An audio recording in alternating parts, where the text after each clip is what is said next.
go. Should be good. Okay, good morning, everyone. So today we'll be talking about finding alternatives to replace PFAS and the moisture barrier of firefighter turnout gear. Sorry, if you're the one talking, if you could stand in front of the computer, that would work best. Sorry to For the Zoom people. Okay. Yes. Okay. The video is coming from the computer. Okay. So You have the clicker. We I just- don't, yeah. the right hand. No. Oh, Let's see. the arrow to go. Yeah. We're good. Okay. Sorry for the technical difficulties. Hi, everyone. I'm McKenna Thompson, and I'm an MPH student in environmental health sciences. My name is Grace Campbell. I'm a MS in environmental health sciences. I'm Sophia. I'm an MPH student in environmental health sciences. Oh, I'm Brittany. I'm a fourth year PhD candidate. I'm Sophie. I'm an environmental health science MPH candidate. And our partners are Neil and Derek from the International Association of Firefighters. So the specific challenge that we've been working to address is to find safer alternative materials that meet the function of the current PTFE moisture barrier in firefighter turnout gear. So currently, firefighter turnout gear is composed of 3 layers: an inner thermal layer, a moisture barrier, and an outer shell. As you can kind of see on the diagram here, the primary function of the moisture barrier, which is what we're focusing on today, is to resist penetration by water, chemicals, and flames from the outside, while allowing for perspiration and body heat to evaporate out. And this water resistance and vapor permeability is particularly important for preventing steam burns, which can happen if water and heat are trapped inside the turnout gear. So the current formulation of the moisture barrier is polytetrafluoroethylene. And PTFE is a synthetic fluoropolymer that's one of the most well-known and applied PFASs, commonly used in nonstick cookware. And PTFE itself is considered inert, but there are smaller PFAS chemicals that shed and are present on all layers of the turnout gear, which presents a risk to human and environmental health. So a little bit more about why this issue matters. So currently firefighters are disproportionately burdened by cancer. Firefighting as an occupational exposure is considered a class 1 carcinogen, with the leading cause of death in fire service shifting from cardiac events to cancer in recent years. A recent report highlighted that firefighters have a 9% higher risk of cancer diagnosis, with a 14% higher risk of cancer-caused mortality than the total US population. This relates to our issue because PFAS exposure has been linked to multiple different types of cancer, including both kidney and testicular cancer, showing why we are aiming to eliminate PFAS in firefighter turnout gear. So our approach to addressing this challenge comes in 2 parts. Our first part is our policy approach, in which we critiqued the National Fire Protection Association turnout gear standards to suggest standards that are relevant, as well as standards that might not be relevant due to the NFPA's business interests, as well as results of over-engineering. On the science side of our approach, we plan to research alternatives to create a better moisture barrier with materials that pass our hazard assessments, as well as our technical performance assessments. So this is one of the first steps that we took in critiquing the NFPA standards. As you can see here, we took the NFPA standards, which are used in the US and Canada, and compared them to the European standards and Australian standards. Through creating this chart as well. Through comparing these different standards, we were able to find that there were 2 tests included within the NFPA standards that are not seen in these 2 other international standards, as well as 1 test, the water vapor resistant test, that was not found in the NFPA, but was found in the European standards. It's also important to note that within these standards, accessing the European and Australian standards were quite difficult. We hit paywalls showing that they're not easily accessible by the public, but once we were able to get them, we were able to conduct this comparison. Finally, although we critiqued the tests that the NFP currently uses, we didn't critique the actual numbers within them, and we did use those numbers in our technical assessments.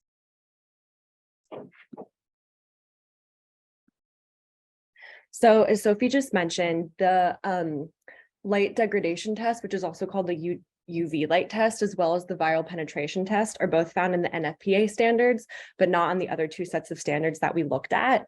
And in our very first meeting with our partners, they indicated to us that these two tests are over-prescriptive and lead to an over-engineered. Please carry on. Sorry, hang on one sec. I just have to let someone in. Oh yeah, I've heard it a few times.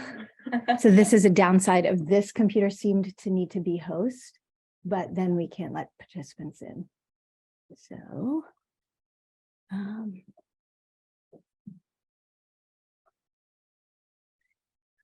apologies to the folks who were waiting to be let in. We have a little bit of a computer juggling issue, but we're here.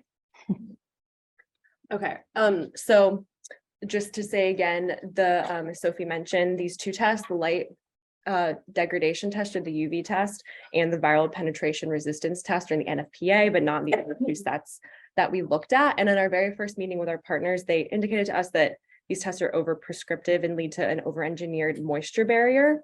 And so a bit more about the UV test. So it's unnecessary for this middle layer moisture barrier because it never comes into contact with UV light. So why would we need to test for it? And right now, PTFE based materials are the only kinds that meet this requirement. So removing this test would allow for us to look at more PFAS-free moisture barrier options. In May of last year, what's called a tentative interim amendment was filed by the IAFF to remove this test from the NFPA standards, but the NFPA denied it and IAFF subsequent appeals to remove it. And again, the NFPA is a non-governmental kind of regulatory agency with a focus on industry and manufacturers. And the IAFF is made up of scientists and researchers and represents firefighters and paramedics in the US and Canada. And these two quotes kind of well encapsulate the tension between the two organizations. So the IAFF said that the UV light degradation test for moisture barriers is illogical, not supported by science, and stands as a hurdle to advancing the state of the art in firefighter PPE. And then a firefighter further said the UV light test is stopping fire departments from moving towards procurement of PPE that doesn't contain forever chemicals. Firefighters should be fighting fires, not the NFPA and gear companies. And the discussion to remove this test is still being had currently as we speak. And so a bit more now about the viral penetration test. So its purpose is to test fabric for resistance to liquid and bloodborne pathogens, kind of like this graphic is showing with the coating stopping the virus. And again, it's unnecessary for a middle layer moisture barrier to meet. Anecdotally, our partners have told us before on the job, they've been covered in blood and pathogens, but it's never crossed through the outer shell of their turnout gear. And then further, when firefighters do act in paramedic roles, they're usually wearing their full turnout gear set as protection, but they also have access to PPE that meets viral penetration standards, such as masks and gloves.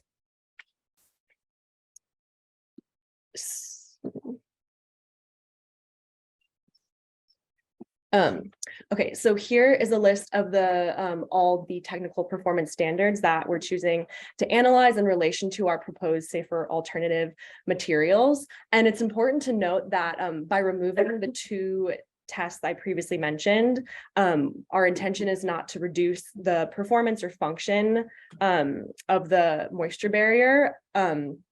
And so we've chosen these standards to look at because we feel that they're not over prescriptive and they directly relate to the function a moisture barrier should meet. So on the left are the NFPA standards we're going to analyze, and then on the right are a few additional standards. And it might seem a bit over or unnecessary or counterintuitive to look at other standards when we're trying to reduce or limit the over prescriptive nature of this, but these are all directly related to a moisture barrier function, such as looking at breathability and water resistance.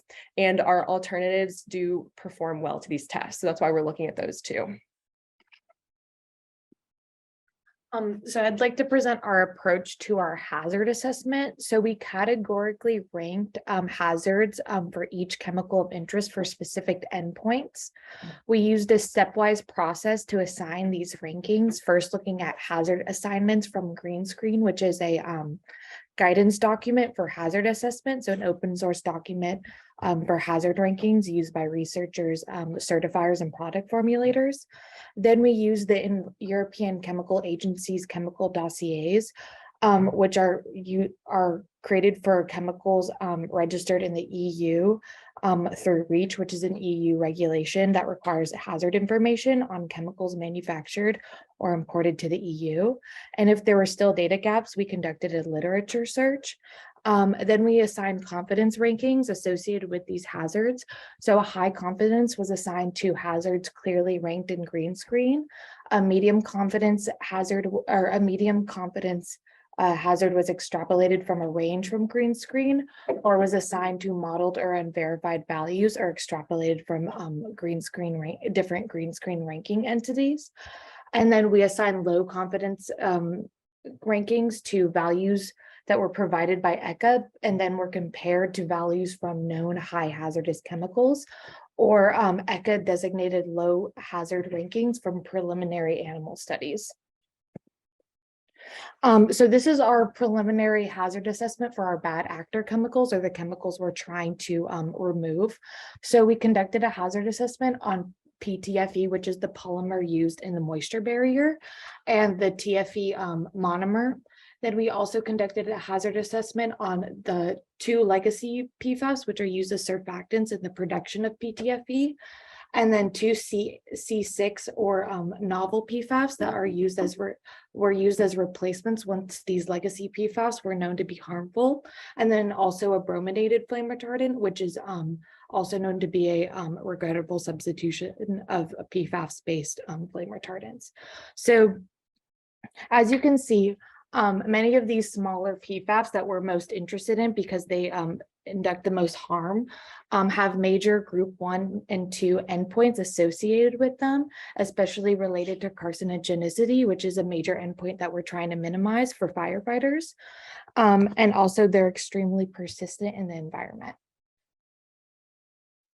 Okay, and so now getting into kind of our science strategy. First, I want to take a look at a moisture barrier that is used in firefighter turnout gear. So this example is from Gore-Tex. And so not to confuse with the 3 layers of firefighter turnout gear in general, this component, this moisture barrier is made up of 3 layers itself. So there's an exterior layer, which is composed of Nomex, which is a synthetic fiber, a flame-resistant fabric, and a laminated PTFE film. The middle layer is made up of a Kevlar Nomex blend, and a laminated PTFE film. And then the body side layer is made up of Kevlar Nomex, lensing fiber, and a laminated PTFE film. And so what we can get from this example of a moisture barrier is that the moisture barrier can be composed of 3 different things: a fiber, a coating, and a laminate. The coating is referring to the flame resistant coating that's often put onto fibers to make them flame retardant. And so now that we have these 3 categories, we can assess different alternatives to them. And so the first thing we did was look at different fibers. So we looked at cellulose-based fibers. So here's just an example of viscose rayon, which is a semi-synthetic cellulose-based fiber. We also looked at cellulose nanofibers, again, viscose rayon, cotton lyocell, which is another cellulose-based fiber. And so again, cellulose-based fibers are derived from wood and natural products. And so in this example here, we take the pulp and you can spin that into cellulose nanofibers. We also looked at graphene. Graphene is like this repeating network of carbons. It's often used as an additive to cement. It's used in electronics, but it can also be spun into a fiber. And so we decided to look at this as an alternative fiber. We also looked at PHAs, which are polyhydroxyalkylates, and these are a bio-based fiber. And so they're made of this, they're polyesters made of this monomer unit here. And so we decided to look at all these fibers as a basis for the moisture barrier. And so getting into the technical performance, like my colleague said, the first thing we looked at, we compared our fibers to some of the NFPA standards. And so the first one we did is water penetration resistance. So the NFPA standard is above 172 kilopascal. And so this measures the amount of water pressure it takes to penetrate a certain distance into the fiber. And so you can see here, there are a lot of gray boxes. This is because there are a lot of data gaps. for this specific test, although this is something that we'd have to look into more.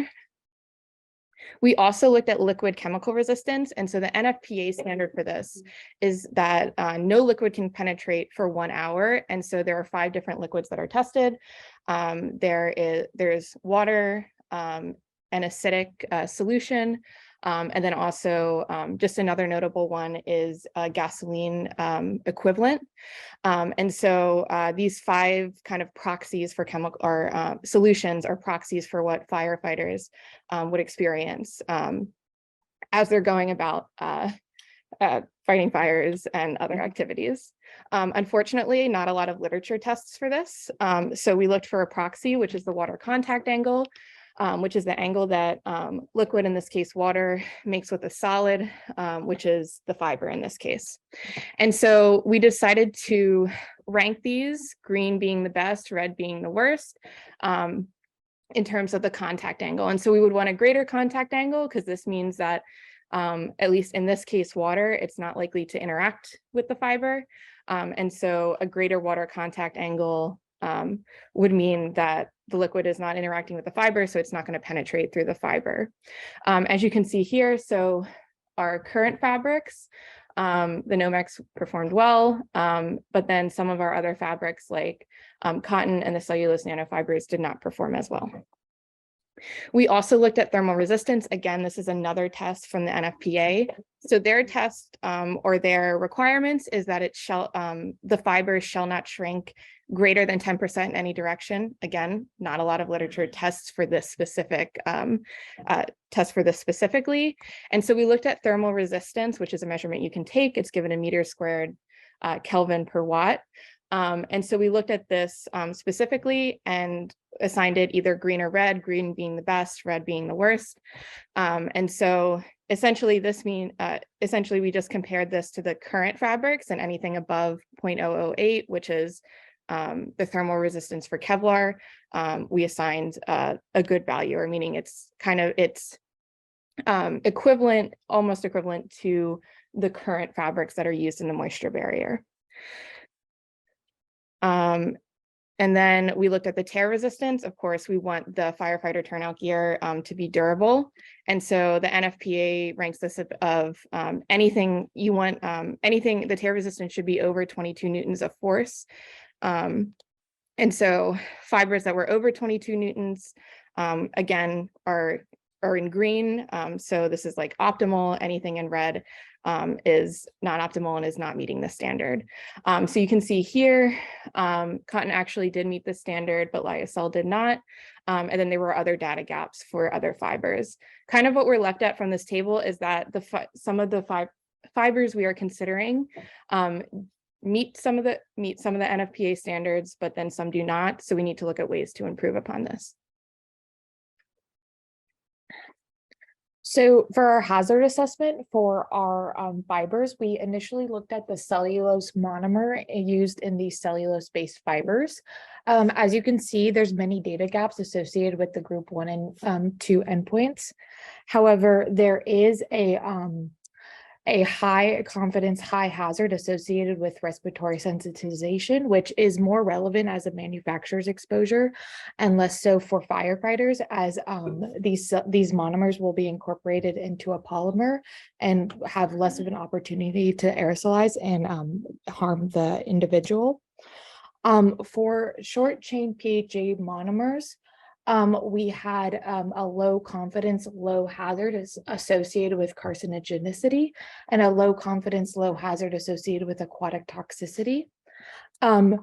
As these are biodegradable natural polymers, there was a very low persistence and bioaccumulation associated with them. And then we also looked at graphene monomers, and we had considerable data gaps associated with the graphene monomers. However, there was concerns when we did a literature search, there were concerns of persistence associated with the graphene polymer itself. And this concern of potential medium hazard associated with aquatic toxicity that might be related to this persistence. So now that we've kind of talked about the fibers themselves, which is kind of our base layer for our moisture barrier, obviously none of the fibers performed well on their own. So we have to think of ways to modify that. And the one way we did that, or one thing we looked at, are coatings. And so these are the flame retardant coatings that we looked at. We looked at silicon flame retardants. So we looked at these two together. So these two chemicals, HPDMS, TEOS, tetralethylsilicane silicane or oxysilicane. And then we looked at these two novel silicon flame retardants. So this one here, very complicated structure, is just going to be abbreviated BDD. And then this other one is BD. And so these are two novel silicon flame retardants that were synthesized and showed promise as not only being used as flame retardants in fibers, but were also reviewed as being very eco-friendly. So we decided to look at these. We also looked at some phosphorus flame retardants. So we looked at this novel one, which also has silica in it. It's just abbreviated DOPO, PIPSI. And then we also looked at this other phosphorus flame retardant, which is Excellent 5060 PK. This is a chemical that is made by the chemical company Clariant, and it's already being used in fibers and evaluated to see just the properties of the fibers with the phosphorus, with this phosphorus flame retardant. And so one question we were asking with this is whether we could just use a coating and a fiber without the laminate, because of course the PTFE laminate is what we want to eliminate ultimately from the fiber. So one question we asked, in addition to these coatings being reducing the flammability of the fibers, could we also just use the fiber and coating itself as a moisture barrier? And so how exactly would this work? So if we look at cellulose-based fibers, they have these hydroxyl groups. And so how the flame retardant coatings are incorporated is that these hydroxyl groups can react with the flame retardant coating, or sorry, with the flame retardant. And then we have now the fiber with the coating. And so what this does is decreases flammability of the fiber, but could this also potentially decrease reactivity? Since we're eliminating these hydroxyl groups and enabling this fiber and coating to now act as a moisture barrier without a laminate itself. And so just another example of how this would work. So we have here a cellulose-based fiber just represented by these hydroxyl groups here, and they can react with one of our flame retardants, which is Excellent 5060 PK. And so in this example, it can potentially react twice. And so now we've replaced these hydroxyl groups with a potentially less reactive functional groups. And so the question is, will this act as a moisture barrier? And so we decided to look at, based on the literature, we looked at a few different technical performance metrics to see how exactly they would stack up in our moisture barrier. And so the first thing we looked at was liquid chemical resistance, or and again, the proxy for this is the water contact angle. For one of our silicon-based flame retardants, this was above 160, so it was very hydrophobic, which would be good at potentially optimal for preventing water from entering the fiber and the rest of the gear. It should also be noted that although we did not have a water contact angle for Excellent 5060 PK, with bicrous rayon is stable in acidic and basic solution, which is good as well. You don't want it to be reactive with any solution. So this could potentially be good for the moisture barrier as well. We also looked at thermal decomposition temperature. So this was measured when a 5% decrease in mass of the fiber and the flame retardant coating was achieved. They measured that at certain temperatures. And so this is all in yellow because ideally we would like, ideally these values should be higher. We shouldn't see any thermal decomposition below 300 degrees Celsius, which is the temperature firefighters are exposed to when they're in the field. And so it should be noted that although these are rather low, it's possible that the combination of a different fiber with these coatings would result in a higher thermal decomposition temperature. These were all just combined with cotton because they're fairly novel flame retardants. Another component we also looked at to evaluate these flame retardants is the char length. And so the char length was measured by exposing the fibers to fire for about 10 seconds. And then they measured how far or how much char was on the fibers after that amount of time. You can see that these values are quite high. And this is given in relation to the NFP standards, which has, I think, about 2 millimeters of char length. But it should be said that the NFP standards, they only expose the fiber to fire for 2 seconds, or I think about 2 seconds, which is significantly shorter than what these fibers were exposed to. But of course, we would want this char length to be decreased. So for our hazard assessment for our coatings, we first looked at these silicon-based flame retardants, specifically the ones that Brittany mentioned. So we looked at 3 monomers associated with the synthesis of BD and BDD. And we also looked at a monomer associated with TEOS and HPDMS. As you can see, we have considerable data gaps and few group 1 endpoints associated with these silicon-based flame retardants. However, there is concern of skin and eye irritation, which again is less of a concern for firefighters because these coatings will be incorporated into a fiber. And for this very high hazard associated with systemic toxicity, when you look further into it, it's actually related to respiratory irritation, which again is less of a hazard for firefighters as these coatings will be incorporated into the fiber. For our phosphorus-based flame retardants, we looked at our Excellent 56 CPK, another novel phosphorus-based flame retardant, DOPO, and then 2 phosphorus-based pesticides that are well studied, and one is halogenated and one is not, so they have stronger bonds, and the one that's halogenated. And as you can see, there's considerable data gaps for our novel phosphorus-based flame retardants. Specifically, we have consistently low confidence hazards assigned to our Excellent 5060 PK.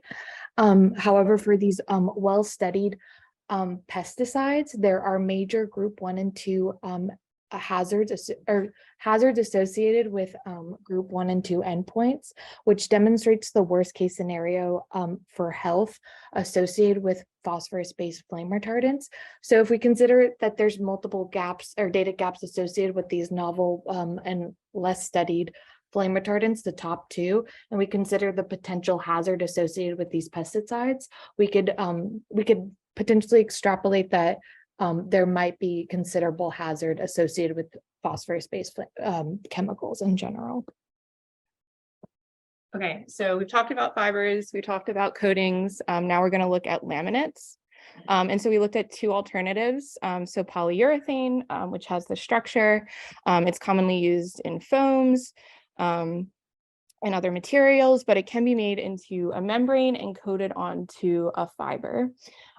Similarly, polyethylene, which might look very similar or does look very similar to PTFE. Instead of the fluorines, though, we have carbon bonded to hydrogen. And so this is commonly used in packaging, but work is being done not only by Gore-Tex, but also by some outdoor brands to look at polyethylene and expanded polyethylene as a membrane alternative and as a moisture barrier. So again, we looked at the same tests that we looked at for the fibers.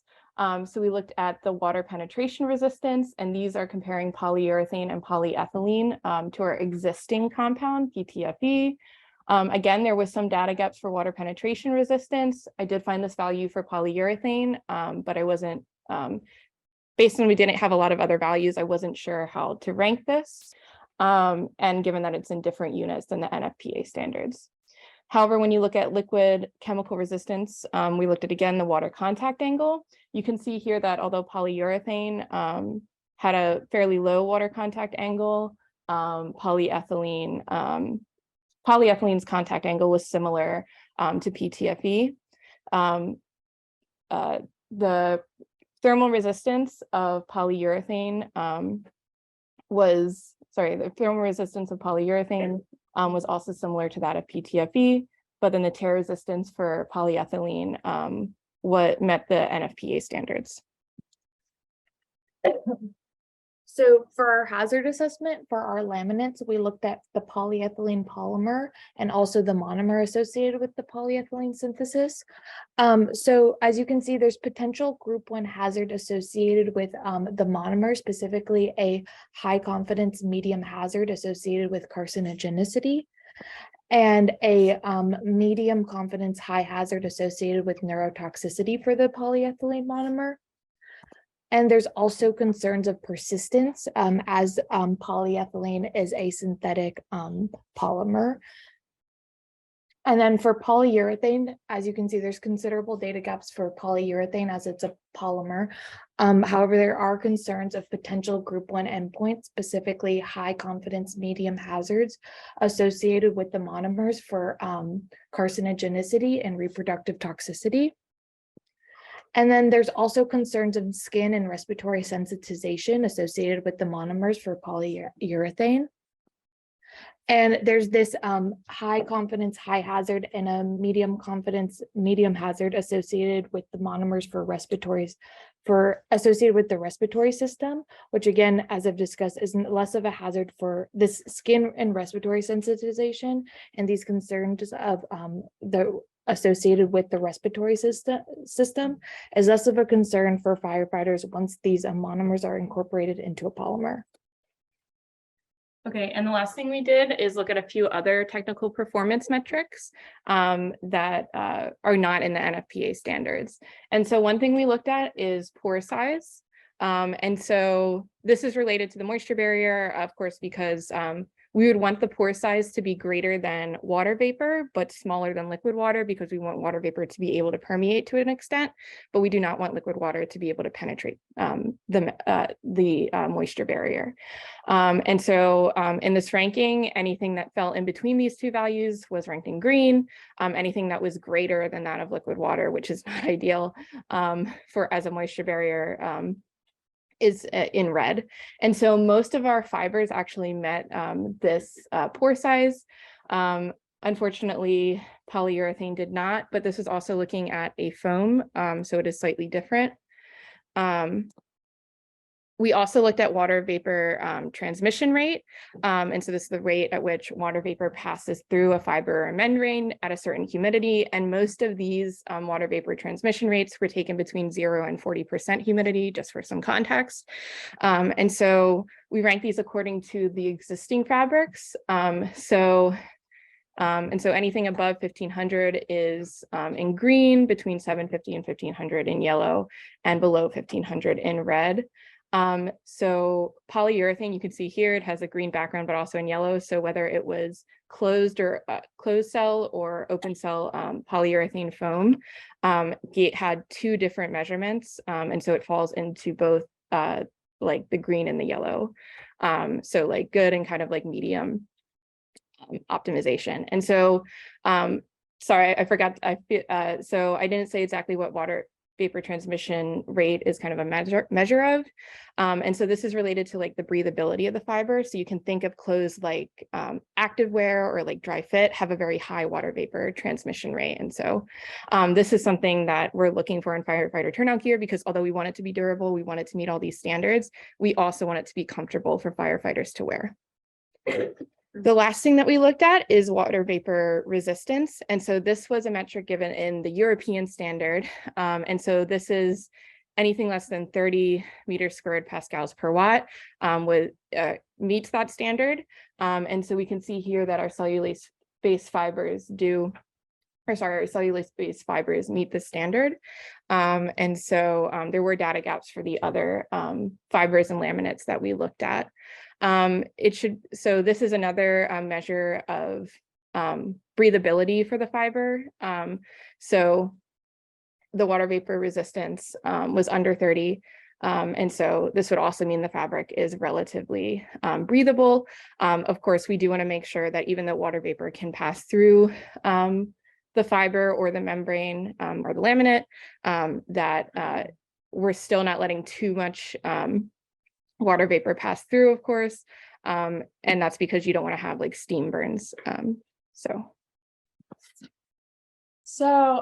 moving on to our conclusions and recommendations, both Brittany, here don't I? Both Brittany and Grace just gave you guys a lot of information on both the hazard and technical assessments. So basing all the information on the technical assessments, our recommendations are going to be presented here. So obviously the fibers by themselves are not sufficient as a moisture barrier.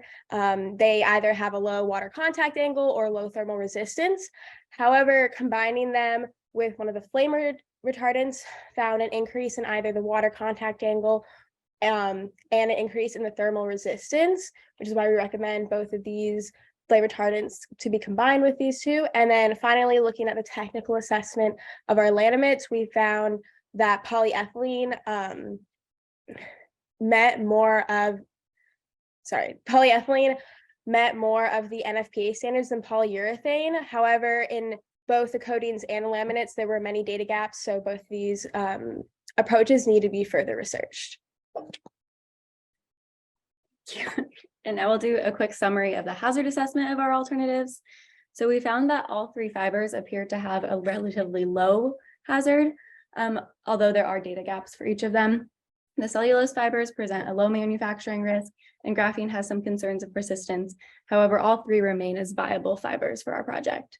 And then regarding the coatings, the silicon-based flame retardants present a moderate hazard and is associated with a few group 1 endpoints and a potential manufacturing risk related to skin and eye irritation.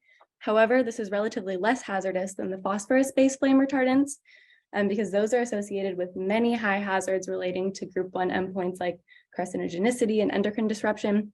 So for that reason, we're recommending moving forward with the silicon-based flame retardants with respect to hazard. And then finally, for the laminates, both polyethylene and polyurethane had some potential concern with regard to carcinogenicity of their monomer. However, polyethylene overall had far fewer health risks.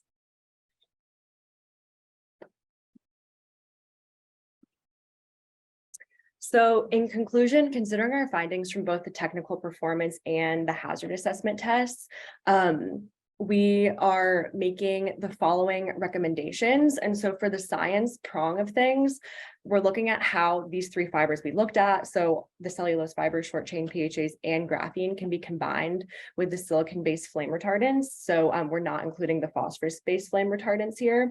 Or how could the polyethylene laminate be combined with these same three fibers to form a new and viable moisture barrier? So basically, how can these things be combined for a safer alternative?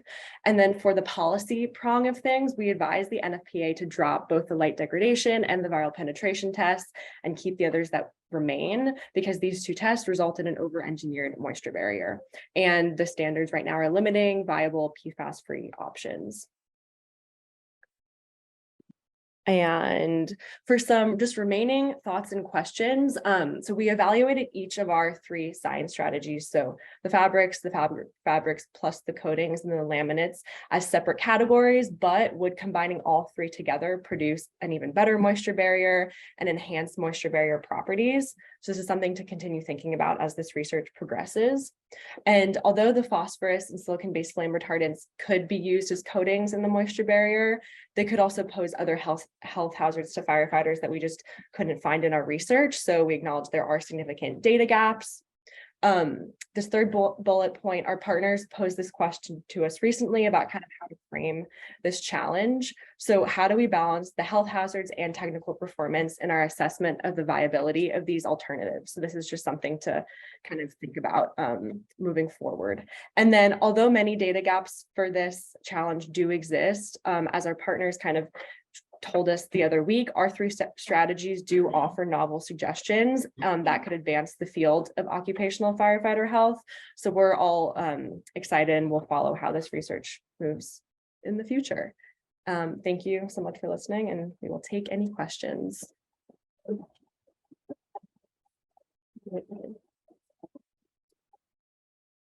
So you all can take questions from the room. Sophia will monitor Zoom, and anyone who has questions, participants on Zoom, you can raise your hand electronically or type something in the chat, and we'll make sure we can see. There it is. Oh, Yes. oh, Sophia okay. can do that. Okay. Thank you for checking on that.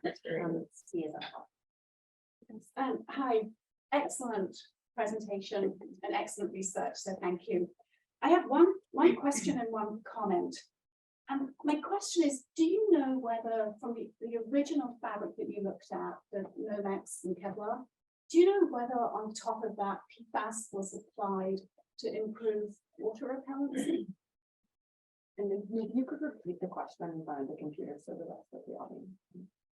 So you're asking for the Kevlar Nomex, the PTFE, yeah. Yes, so if you think about Gore-Tex, for example, in a rain jacket, you'll have the Gore-Tex laminate, but then on the fabric, they also put a DWR, usually PFAS, to enhance performance. Do you know whether they do that for the firefighting fabrics? I believe that's why, because like if you look at our slide on that too, they did add, I believe that's why they had like there were 3 layers. Yeah. We go This to that one? slide. Yeah, like the Oh, the outer layer, or the outer shell. the outer shell. It is not in the outer shell, It's or not. no. Okay. So this is all the components of the moisture barrier. Okay. Yeah. Okay. And then my comment was, have you considered looking at blended fabrics? So you talked about viscose and cellulose-based fabrics. And I know from a circularity perspective, blending fibers is not a good idea because it's hard to separate them at end of life. Have you, or would you consider looking at blending a viscose or a cellulose with a polyester to improve hydrophobicity? Yeah, so that's something we didn't look at here, just because it was like easier to find them for the specific fibers, like at least our performance metrics, but that's definitely something we would look at going And also forward. the weave on the A construction section is as like, well. yeah.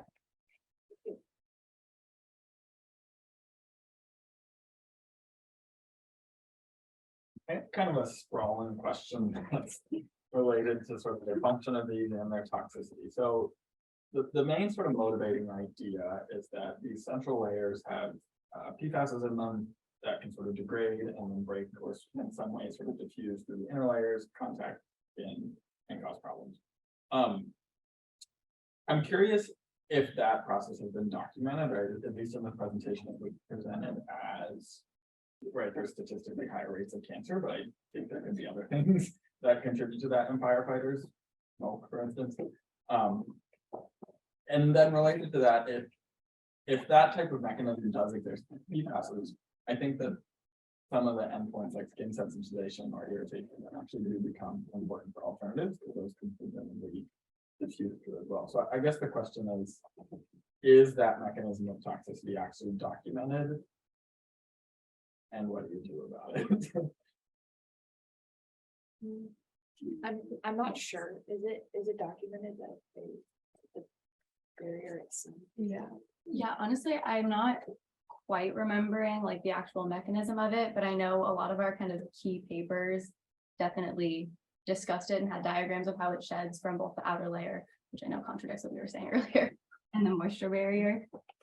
I think that the concern is like reducing perhaps exposure in general. Like, I don't think that we want to like contribute to the exposures that firefighters have, like specifically with like something like a AFFF foam, like they're exposed to many hazards. Like, I think that since we know that PFAS are harmful, we don't want to incorporate them into their turnout gear. And the other thing is that for our hazard assessment for our PFAS, the PFAS chemicals that are used as surfactants in the production of PTFE are of most concern, less so the degradation of PTFE itself. So the production of PTFE that incorporates other PFAS that are these smaller chemicals that cause the toxicity are the the chemicals we're trying to reduce. So less so this degradation and more so this like production and the leftover PFAS. Yeah, and that being said as well, like these chemicals have been measured in firefighter, like in like firehouses, and like gear rooms and things like that. So Yeah. like, although it's not like, and it's not like specifically like attributed, like if, we didn't look at the study, I don't think where it's like, if you destroy like, the firefighter turnout gear, like, or look at like it over the span of a couple of years, what's like the specific amount of PFAS, but it is like related to higher levels specifically in like firehouses, so. And in firefighters. And the firefighter, yes. Yeah. And like, There's fire monitoring data Yeah. that's specific to that question. and it kind So of, although no one's traced it like started in Start to the year finish, and yeah. firefighters, the fire monitoring data. is like that. and like kind of like to add to all this, we looked at firefighter turnout gear, and when we looked at it, we wore like gloves and masks and stuff, and like that was for like multiple reasons, but then like they're wearing this just like every day without that extra PPE. So just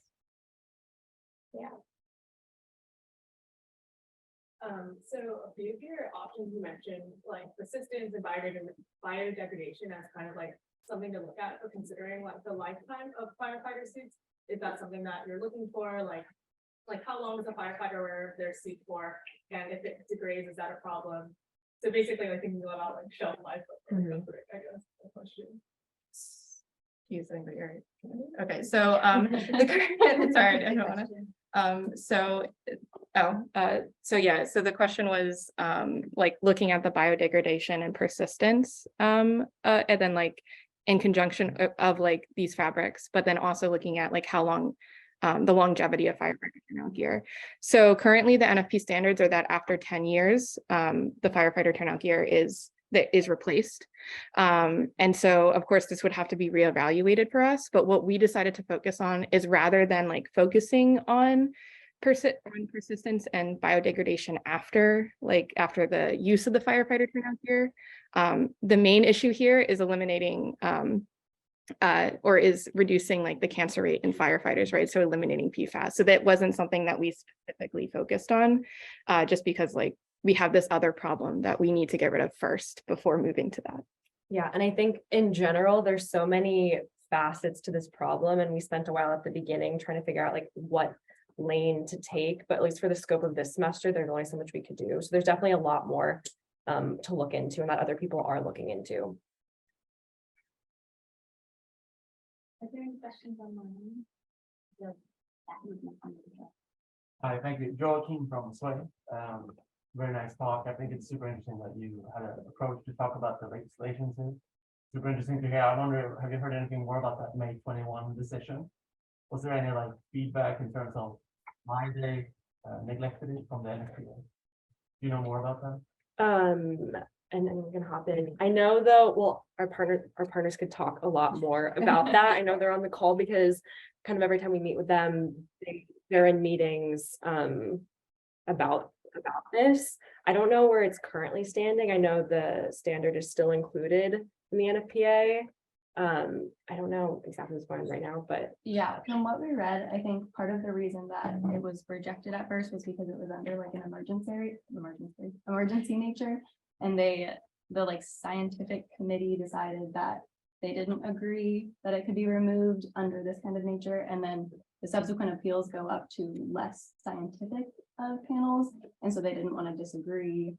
So I think right now it's stopped, but I'm sure that they're planning to appeal again, maybe at the next like real session. yeah, because the tentative interim amendment is tentative because it's not officially like approved or incorporated in the standards, and it's an amendment, and it comes kind of at an interim point between when the standards are looked at every so often. So it's not yeah, I don't know if that makes sense, but Neil and Derek could. yeah. for more of like why it's so difficult to get rid of the standards, we briefly mentioned this presentation, but the NFPA is a non-governmental organization. They have business interests based on like where their funding comes from and who they have partnerships with. We haven't looked super in depth at that because it is a little bit away from the science and like actual reasoning. But that I think plays a pretty big role as to why these tests still exist and why the NFPA wants like PTFE in the gear. Right. The pinpoints the key issue of legislation continues. So. Mhm. I had a quick last one. On that. But how do you, so when you do the status, judgments, there's the gap, right? And you commented on data gap. What approach did you guys take on data gap? Is that like I know when I look at that, I get a lot of bias. I'm like, oh, I'm good. It's clear. Right.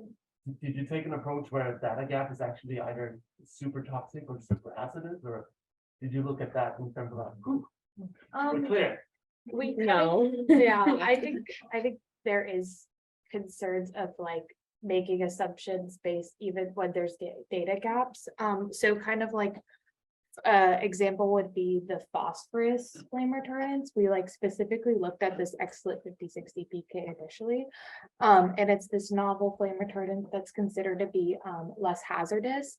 And as you can see, there's a lot of low confidence values assigned to it. And that's because we looked at values like NOLs, which are no observed adverse effect levels, which are like, and then we compared them to values or chemicals that are known hazards and that had known NOLs NOLs. And then we compared to see if they were like, how their relative hazard was compared to those other values. And we did that with multiple different endpoints with multiple different values, but these are just preliminary data points. So I think that we felt like, oh, this might be a viable option. These preliminary animal studies are indicating like potentially like less hazard. However, we discussed this with a lot of experts, and people were really like advising us to be like wary of phosphorus flame retardants, just because there are well-studied chemicals. So kind of using other chemicals as proxies, and then kind of weighing the like, is this a good idea? Is this considering like other like regrettable substitutions in flame retardants, specifically like brominated flame retardants, and PFAS chemicals in general. So a lot of like extrapolation, like maybe weighing like, is this a good idea? What do we know about other chemicals that have similar structures? Yeah, and our recommendations at the end were just based on kind of the best available data that we have right now, but we're definitely, those aren't sort of declarative recommendations. They're just good, viable options to look into further. We need to switch to our next team. Our folks are still here, so any remaining questions, please capture them individually. And again,